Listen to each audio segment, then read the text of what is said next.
Under rupees 140 to 400 140 to 400 இருக்கக்கூடிய ஒரு சில பேங்கிள்ஸ் அண்ட் பிரேஸ்லெட் கலெக்ஷன் தான் இந்த வீடியோல பார்க்க போறோம்.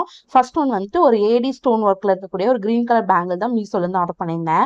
சூப்பரான ஒரு குவாலிட்டி. நான் காட்டுற எல்லா பேங்கிள்ஸுமே நான் மீஷோல தான் ஆர்டர் பண்ணியிருந்தேன். இது வந்துட்டு கோல்டு ஃபினிஷ்ல இருக்கக்கூடிய பேங்கிள் தான். இது வந்து பிரேஸ்லெட் டைப் பேங்கிள் தான். ரொம்பவே சூப்பரா இருக்கும். இந்த எல்லா பேங்கிள்ஸ் அண்ட் பிரேஸ்லெட்டுமே நான் ஒரு 6 மந்த்தா யூஸ் பண்ணிட்டு இருக்கேன். ஒவ்வொன்றுமே ரொம்ப சூப்பரான ஒரு குவாலிட்டியில தான் கொடுத்துருந்தாங்க. கலருமே ஃபேட் ஆகல. ரொம்பவே சூப்பரா இருந்துச்சு. இதோட பிரைஸ் எல்லாமே ரொம்பவே சீப் அண்ட் பெஸ்ட் பிரைஸ்லேயே கிடைக்குது. ஃபர்ஸ்ட் காட்டின பேங்கிள் மட்டும்தான் 400, மற்றது எல்லாமே 150 140 அந்த ரேஞ்சுக்குள்ள தான் இருக்கும். அண்டர் 200 இருக்க மாதிரியும் ஒரு சில கலெக்ஷன்ஸ் எல்லாமே நான் இதில் அப்டேட் பண்ணியிருக்கேன். உங்களுக்கு இந்த பேங்கிள் பற்றின டீட்டெயில்ஸ் எல்லாமே கம்யூனிட்டி போஸ்ட்ல கொடுக்குறேன். நீட் இருந்தால் பர்ச்சேஸ் பண்ணிக்கோங்க. இன்ஸ்டாகிராமில் பார்த்துட்டு இருந்தீங்கன்னா கமெண்ட் செக்ஷனில் பேங்கிள்னு கமெண்ட் பண்ணுங்க. லிங்க் ரிசீவ் ஆகும். சப்போஸ் லிங்க் ரிசீவ் ஆகல அப்படின்னா நம்ம பேஜை ஃபாலோ பண்ணிட்டு சேம் வீடியோ எனக்கு ஷேர் பண்ணுங்க. நான் உங்களுக்கு லிங்க் சென்ட் பண்ணுறேன். இந்த மாதிரி யூஸ்ஃபுல்லான வீடியோ பார்க்கறதுக்கு நம்ம சேனலை எப்பவுமே சப்ஸ்கிரைப் ஃபாலோ பண்ணுங்க. தேங்க்ஸ் ஃபார் வாட்சிங் அவர் சேனல். தேங்க்யூ.